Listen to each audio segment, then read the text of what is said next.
Greetings, day 6. I'm continuing on with the armour of God. And I'm going to go back right to the beginning again, so I know that you are going to understand and make it clear. I've written a few notes out. So here we go. The believer's armour is to stand firm. Therefore, having girded the loins of truth, and having put on the breastplate of righteousness, and having shod your feet with the preparation of the gospel of peace. The tunic is the first thing the soldier puts on. The tunic hangs just above the knees, and there he pulls it up in line with his armour, then puts on the belt of truth. The word girded means the belt that girds is all secured together and demonstrates the believer's readiness for war in truth. If we are not truthful in our lives, how can we present Christ? The breastplate. At the time of this writing, the Jews always thought the heart represented the mind, the will, and the emotions of a person. This is where the devil will always attack us. Not to be armed with a breastplate of righteousness will first of all cost the Christian his or her spiritual joy.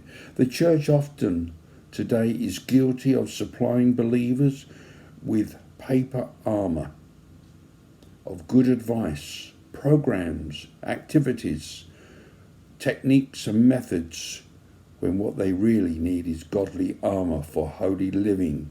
No program, methods, no technique can bring wholeness and happiness to the believer who is unwilling to confront or foresee his sins.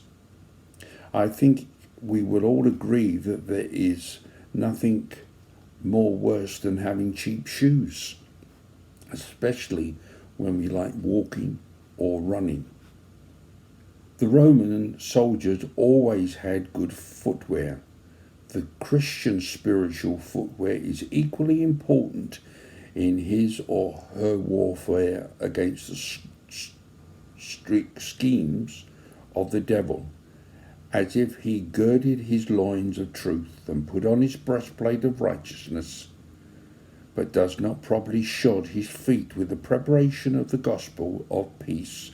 He is destined to stumble, fall, suffer many defeats.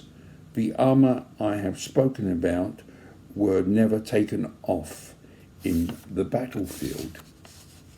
Next, the shield, the helmet, and the sword are, on the other hand, will always be ready for use when the actual fighting begins, hence the verb take up or take.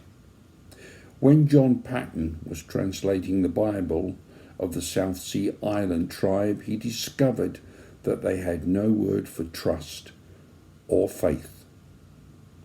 One day, a native who had been running hard came into his missionary house and took himself into the lounge chair and said, "It is good to rest my whole weight on this chair." "That's it," said Paton. While translating faith is restoring one's whole weight on God. Christians are not onlookers of God's work.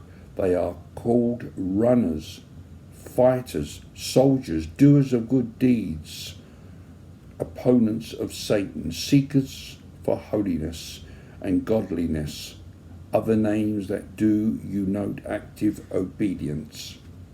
The helmet of salvation. Often when a runner is on the home stretch of a race, he suddenly hits a wall as the expression goes. His legs wobble and refuse to go any further. The only hope for the runner is to keep his mind on the goal, on the victory to be won. It is hope that keeps him going when every other part of his being wants to give up. The sword of the Spirit is the Word of God. I don't think I can put it any clearer than saying, if we do not study our Bible, we will not grow spiritually, lack in maturity, and have no knowledge or power of God. Thank you for listening. See you tomorrow.